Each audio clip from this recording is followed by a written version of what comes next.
اللہ تبارک و تعالیٰ نے بہت ساری قوموں پر اپنے دردناک عذاب نازل فرمائے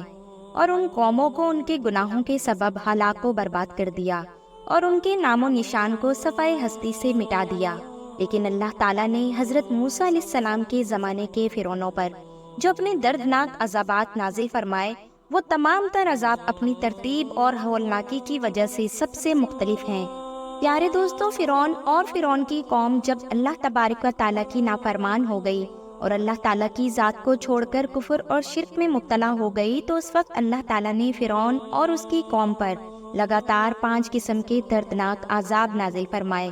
فرعون پر نازل ہونے والے یہ 5 دردناک عذاب کون کون سے ہیں، اور ان عذاب کے اندر اللہ تعالیٰ نے فرعون اور اس کی قوم پر کون کون سی مخلوق کو مسلط کیا، اور اللہ تعالیٰ کے ان دردناک عذاب کو دیکھنے کے باوجود بھی فرعون اپنی قوم کو کس طرح گمراہ کرتا رہا، اور پھر آخرکار جب فرعون اور اس کی قوم ان تمام تر عذاب کو دیکھنے کے باوجود بھی راہ ہدایت پر نہ آئی، تو کس طرح اللہ تعالیٰ نے فرعون اور اس کی قوم کو ہلاک و برباد کیا اور ان کے نام و نشان کو صفحہ ہستی سے مٹا دیا، جب فرعون نے حضرت موسیٰ علیہ السلام کو جھوٹا ثابت کرنے کے لیے اور حضرت موسیٰ علیہ السلام سے مقابلہ کرنے کے لیے اپنی سلطنت کے بڑے بڑے جادوگروں کو اکٹھا کیا، تو اس وقت فرعون کے جادوگروں نے اپنے شعبدے دکھانے شروع کیے اور اپنی لاٹھیوں کو زمین پر پھینکا تو وہ چھوٹے چھوٹے سانپ بن گئے، اور ادھر حضرت موسیٰ علیہ السلام نے اپنے عصا مبارک کو اللہ تعالیٰ کی حکم سے جب ان کے مقابلے میں زمین پر پھینکا، تو حضرت موسیٰ علیہ السلام کا عصا مبارک اللہ تبارک و تعالیٰ کے حکم سے ایک بہت بڑا اژدہا بن گیا، اور اس اژدہے نے جادوگروں کے چھوٹے چھوٹے سانپوں کو نگل لیا۔ اس طرح فرعون کے تمام تر جادوگر حضرت موسیٰ علیہ السلام کا یہ معجزہ دیکھ کر سجدے میں گر گئے، اور وہ جادوگر حضرت موسیٰ علیہ السلام پر ایمان لے آئے۔ لیکن فرعون اور اس کے حواری حضرت موسیٰ علیہ السلام کا یہ معجزہ دیکھنے کے باوجود بھی اللہ تبارک و تعالیٰ کی وحدانیت پر ایمان نہ لائے، بلکہ حضرت موسیٰ علیہ السلام اور حضرت موسیٰ علیہ السلام پر ایمان لانے والے مسلمانوں کے لیے مصر کی سرزمین کو تنگ کر دیا گیا، اور حضرت موسیٰ علیہ السلام پر ایمان لانے والے مسلمانوں پر فرعون نے طرح طرح کے ظلم و ستم کرنا شروع کر دیے۔ اس طرح جب حضرت موسیٰ علیہ السلام نے بنی اسرائیل کے مسلمانوں پر فرعون کا ظلم و ستم دیکھا، تو حضرت موسیٰ علیہ السلام نے اللہ تبارک و تعالیٰ کی بارگاہ میں دعا کی، جس دعا کا ذکر اللہ تعالیٰ نے قرآن پاک میں کچھ یوں بیان فرمایا ہے: اے میرے رب، فرعون زمین میں بہت زیادہ سرکش ہو گیا ہے اور اس کی قوم نے عہد شکنی کی ہے، لہٰذا انہیں ایسے عذابوں کے اندر گرفتار فرما جو ان کے لیے سزاوار ہوں اور میری قوم اور بعد میں آنے والوں کے لیے عبرتناک ہوں۔ چنانچہ حضرت موسیٰ علیہ السلام کی اس دعا کے بعد اللہ تعالیٰ نے فرعون اور اس کی قوم پر لگاتار 5 قسم کے دردناک عذاب نازل کرنا شروع کر دیے۔ چنانچہ اللہ تبارک و تعالیٰ نے فرعون اور اس کی نافرمان قوم پر پہلا عذاب نازل فرمایا۔ اللہ تعالیٰ کی طرف سے فرعونیوں پر نازل ہونے والا پہلا عذاب طوفان کا تھا۔ اس طوفان میں خوفناک بادل آیا اور ہر طرف اندھیرا ہی اندھیرا چھا گیا۔ پھر اس کے بعد انتہائی خوفناک اور تیز بارش ہوئی، جس کے نتیجے میں تمام فرعونیوں کے گھر پانی سے بھر گئے اور فرعونوں کا محل بھی پانی سے بھر گیا۔ پانی اس قدر زیادہ تھا کہ وہ پانی فرعونیوں کی گردنوں تک پہنچ گیا۔ پیارے دوستوں، یہ طوفان اس قدر خطرناک تھا کہ فرعون اور اس کی قوم نہ تو کوئی کام کر سکتے تھے اور نہ یہ ہل سکتے تھے۔ اس طوفان میں فرعونیوں کے تمام تر کھیت اور باغات تباہ و برباد ہو گئے۔ اللہ تعالیٰ کا یہ دردناک عذاب مسلسل 7 دن تک رہا۔ اس دوران اللہ تعالیٰ نے اپنی شان کی جلوہ گری یہ دکھائی کہ بنی اسرائیل کے تمام تر مسلمانوں اور فرعونیوں کے گھر بالکل ساتھ ساتھ ہی تھے، لیکن اس کے باوجود جہاں ایک طرف تمام فرعونی پانی میں ڈوب رہے تھے، وہیں دوسری طرف کسی بھی مسلمان کے گھر میں پانی داخل نہ ہوا۔ دوستو، جب اس دردناک عذاب کو 7 دن مکمل ہونے لگے تو فرعون اور اس کی قوم کی ہمت جواب دے گئی۔ تمام تر فرعونی اس عذاب سے تنگ آ کر حضرت موسیٰ علیہ السلام کی بارگاہ میں حاضر ہوئے اور حضرت موسیٰ علیہ السلام کی بارگاہ میں عرض کرنے لگے کہ آپ اپنے رب سے کہیں کہ ہم سے اس عذاب کو دور کر لے۔ ہم آپ کو یقین دلاتے ہیں کہ ہم آپ کے رب یعنی اللہ تعالیٰ کی وحدانیت پر ضرور ایمان لے آئیں گے، اور ہم آپ کو یقین دلاتے ہیں کہ تمام تر بنی اسرائیل کے مسلمانوں کو آزاد کر دیں گے۔ چنانچہ اس وقت حضرت موسیٰ علیہ السلام نے اللہ تبارک و تعالیٰ کی بارگاہ میں دعا کی تو اللہ تعالیٰ نے حضرت موسیٰ علیہ السلام کی دعا کے صدقے اس عذاب کو ٹال دیا۔ اس عذاب کے ٹل جانے کے بعد اللہ تعالیٰ کی قدرت سے سرزمین میں ایسی سرسبزی اور شادابی نمودار ہوئی کہ اس سے پہلے مصر میں کبھی نہ دیکھی گئی تھی۔ اس وقت تمام کی تمام کھیتیاں شاندار ہوئیں، غلوں اور اناج کی پیداوار میں بے شمار اضافہ ہوا۔ اس طرح فرعونی ان نعمتوں کو دیکھنے کے بعد کہنے لگے کہ یہ عذاب تو ہمارے لیے باعث رحمت تھا۔ چنانچہ ان نعمتوں کی فراوانی کو دیکھنے کے بعد فرعونی پھر سرکشی پر اتر آئے اور حضرت موسیٰ علیہ السلام کے ساتھ کیے ہوئے وعدے کو جھٹلا دیا، اور پھر اس طرح بنی اسرائیل کے مسلمانوں پر ظلم و ستم کرنے لگے۔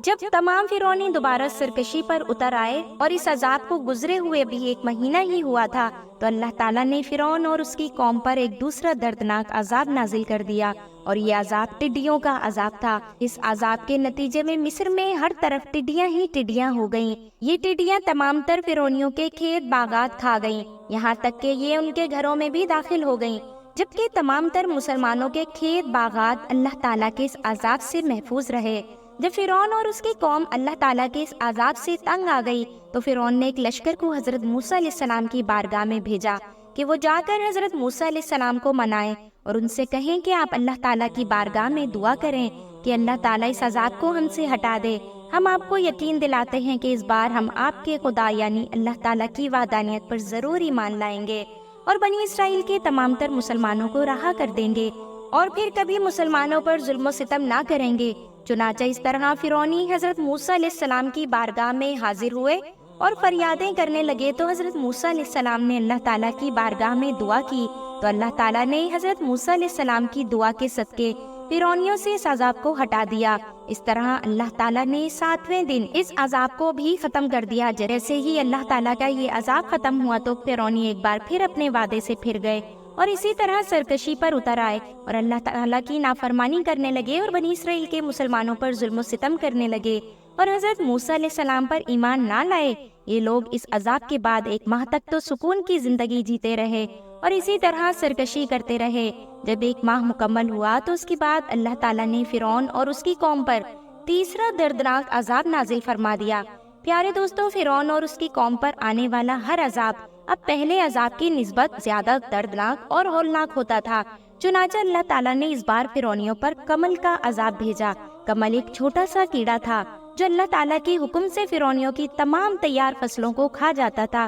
یہاں تک کہ یہ کیڑا فرعونیوں کے کپڑوں اور چمڑوں تک کو کھا گیا، اور یہ کیڑا اللہ تعالیٰ کا ایسا عذاب بن کر فرعونیوں پر مسلط ہوا کہ یہ فرعونیوں کے بالوں اور داڑھیوں کو بھی کھا گیا۔ اللہ تعالیٰ کی طرف سے بھیجا ہوا یہ کیڑا فرعونیوں کے کھانوں میں داخل ہو جاتا، جس کی وجہ سے کوئی بھی فرعونی نہ تو کچھ کھا سکتا اور نہ ہی کچھ پی سکتا۔ یہ کیڑا فرعونیوں کے منہ میں سے داخل ہوتا اور ان کے پاخانے میں سے نکلتا۔ اس طرح فرعون جب اللہ تعالیٰ کے اس عذاب سے تنگ آ گئے تو فرعون نے بھوک کے مارے اپنے لیے دوسرے ملکوں سے اناج منگوایا، لیکن اللہ تعالیٰ کے حکم سے وہ اناج بھی اس کیڑے سے بچ نہ سکا۔ پیارے دوستو، اس عذاب میں فرعون جب بھی پاخانہ کرتا تو اللہ تعالیٰ کے اس دردناک عذاب اور اس کیڑے کی وجہ سے چیختا چلاتا۔ بالآخر اللہ تعالیٰ کے اس عذاب سے تنگ آ کر فرعون نے یہ چال چلی اور کچھ فرعونیوں کو حضرت موسیٰ علیہ السلام کی بارگاہ میں بھیجا کہ حضرت موسیٰ علیہ السلام اللہ تعالیٰ کی بارگاہ میں دعا کرے اور ہمیں اس عذاب سے نجات دلائیں۔ ہم آپ کو یقین دلاتے ہیں کہ اس بار ضرور ہم اللہ تعالیٰ کی وحدانیت پر ایمان لائیں گے اور بنی اسرائیل کے تمام مسلمانوں کو آزاد کر دیں گے۔ حضرت موسیٰ علیہ السلام نے اللہ تعالیٰ کی بارگاہ میں دعا کی اور یہ عذاب 7 دن تک جاری رہا، اور 7ویں دن حضرت موسیٰ علیہ السلام کی دعا کے صدقے یہ عذاب ختم کر دیا گیا۔ لیکن فرعونی قوم جو کہ ایک بدبخت قوم تھی، اس قوم نے ہر بار کی طرح اس بار بھی بدعہدی کی اور حضرت موسیٰ علیہ السلام پر ایمان نہ لائے اور اسی طرح اپنا ظلم و ستم جاری رکھا، اور الٹا فرعونی حضرت موسیٰ علیہ السلام سے کہنے لگے کہ یہ عذاب تو ہمارے خدا فرعون کی وجہ سے ختم ہوا ہے۔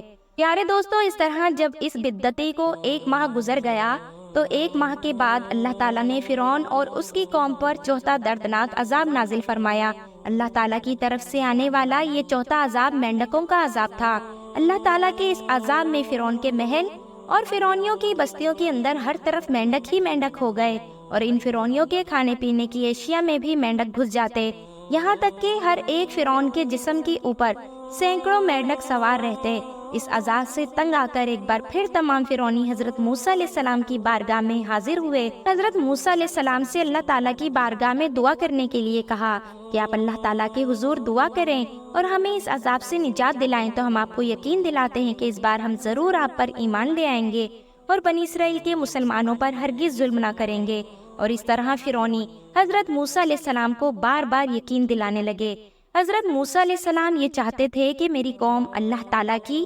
وحدانیت پر ایمان لے آئے، لہٰذا اس وجہ سے حضرت موسیٰ علیہ السلام نے اللہ تعالیٰ کی بارگاہ میں دعا کی۔ اللہ تعالیٰ نے 7 دن کے بعد اس عذاب کو بھی ختم کر دیا۔ عذاب کے ختم ہونے کے بعد ایک بار پھر فرعونی حضرت موسیٰ علیہ السلام پر ایمان نہ لائے اور اپنے کیے ہوئے وعدے سے پھر گئے اور اسی طرح اپنی سرکشی اور نافرمانی پر اڑے رہے اور بنی اسرائیل کے مسلمانوں پر ظلم و ستم کرتے رہے اور فرعون کو اپنا خدا مانتے رہے۔ اور ادھر اس عذاب کو گزرے ہوئے ابھی 1 مہینہ بھی نہ ہوا تھا کہ اللہ تعالیٰ نے فرعون اور اس کی قوم پر 5واں دردناک عذاب مسلط کر دیا۔ اللہ تعالیٰ کی طرف سے نازل ہونے والا یہ 5واں عذاب اس قدر دردناک عذاب تھا کہ ایک دم سے دیکھتے ہی دیکھتے فرعونوں کے تمام تر کنویں، فرعونوں کی تمام تر نہریں اور فرعونوں کے تمام تر چشمے خون میں تبدیل ہو گئے اور فرعونوں کے ہر طرف خون ہی خون ہو گیا اور اس عذاب میں فرعونیوں کو پینے کے لیے پانی تک نہ ملا۔ اس طرح جب تمام فرعونیوں کو پینے کے لیے پانی نہ ملا اور جب تمام فرعونی اللہ تعالیٰ کے اس عذاب سے تنگ آ گئے تو تمام فرعونی فرعون کے پاس آئے اور فرعون سے اس دردناک عذاب کو دور کرنے کی فریاد کی۔ اس وقت فرعون بدبخت اپنی قوم سے کہنے لگا کہ یہ حضرت موسیٰ علیہ السلام کی جادوگری ہے اور حضرت موسیٰ علیہ السلام کی نظر بندی ہے۔ فرعون کی یہ بات سن کر تمام فرعونی فرعون سے کہنے لگے یہ کیسی اور کہاں کی جادوگری اور کہاں کی نظر بندی ہے کہ ہمارے کھانے پینے کے تمام تر برتن خون سے بھرے پڑے ہیں، جبکہ بنی اسرائیل کے مسلمانوں پر اس کا کوئی اثر نہیں۔ پر فرعون نے تمام فرعونیوں کو یہ حکم دیا کہ تمام مسلمانوں کے ساتھ مل کر ایک ہی کنویں میں ایک ہی برتن سے ایک ساتھ مل کر پانی نکالا کریں۔ لیکن اللہ تعالیٰ کی شان کی جلوہ گری یہ تھی کہ جب مسلمان اس کنویں سے اسی برتن سے پانی نکالتے تو صاف ستھرا پانی نکلتا، اور جب فرعونی اسی کنویں سے اور اسی برتن سے پانی نکالتے تو تازہ خالص خون نکلتا، یہاں تک کہ تمام فرعونی پیاس کے مارے بے قرار ہو گئے اور پیاس سے تڑپنے لگے اور تمام فرعونی مسلمانوں کے پاس آئے۔ فرعونی بنی اسرائیل کے مسلمانوں سے کہنے لگے کہ ہم دونوں مل کر ایک ساتھ ہی ایک ہی برتن میں ایک ساتھ منہ لگا کر پانی پیتے ہیں، لیکن اللہ تعالیٰ کی قدرت یہ کہ بنی اسرائیل کے مسلمانوں کے منہ میں جو جاتا وہ صاف ستھرا پانی ہوتا اور فرعون کے جو منہ میں جاتا وہ خالص اور تازہ خون ہوتا۔ آخرکار جب فرعون اور اس کی قوم اس عذاب سے تنگ آ گئی تو فرعون اور اس کی قوم درختوں کے پتے اور درختوں کی چھال چبا چبا کر کھانے لگیں، لیکن اللہ تعالیٰ کی قدرت سے ان کی رطوبت بھی ان کے منہ میں جا کر خون بن جاتی۔ الغرض تمام تر فرعونی اس عذاب سے بھی تنگ آ گئے تو حضرت موسیٰ علیہ السلام کی بارگاہ میں حاضر ہوئے اور رو رو کر حضرت موسیٰ علیہ السلام کو منانے لگے اور ان کی بارگاہ میں فریادیں کرنے لگے کہ آپ اللہ تعالیٰ کی بارگاہ میں دعا کیجئے، ہم آپ کو یقین دلاتے ہیں کہ اس کے بعد ضرور آپ پر ایمان لے آئیں گے اور پھر کبھی بنی اسرائیل کے مسلمانوں پر ظلم و ستم نہ کریں گے اور بنی اسرائیل کے تمام تر مسلمانوں کو آزاد کر دیں گے۔ آپ اللہ تعالیٰ کی بارگاہ میں دعا کریں اور کسی طرح ہمیں اس عذاب سے نجات عطا فرمائے۔ چنانچہ اس طرح جب حضرت موسیٰ علیہ السلام نے فرعونوں کی آوازاری دیکھی اور ان کی فریادیں سنی تو حضرت موسیٰ علیہ السلام کو فرعونیوں پر رحم آیا، تو انہوں نے اللہ تعالیٰ کی بارگاہ میں دعا کی تو اللہ تعالیٰ نے حضرت موسیٰ علیہ السلام کی دعا کے ساتھ 7ویں دن اس عذاب کو بھی فرعونیوں سے ٹال دیا۔ اس طرح فرعون اور اس کی قوم پر اللہ تعالیٰ کی طرف سے لگاتار 5 قسم کے دردناک عذاب نازل کیے گئے، لیکن اللہ تعالیٰ کے ان 5 دردناک عذاب کو دیکھنے کے باوجود بھی فرعون اور اس کی قوم اللہ تعالیٰ کی وحدانیت پر ایمان نہ لائی اور ہر بار حضرت موسیٰ علیہ السلام کو جھٹلاتی رہی اور اسی طرح کفر و شرک اور بت پرستی میں مبتلا رہی، یہاں تک کہ اللہ تعالیٰ نے فرعون اور اس کی قوم پر اپنا آخری عذاب نازل فرمایا۔ فرعون اور اس کی قوم کو دریائے نیل میں غرق کر کے ہمیشہ کے لیے صفائی ہستی سے مٹا دیا اور فرعون اور اس کی قوم کو رہتی دنیا کے لیے عبرت کا نشان بنا دیا۔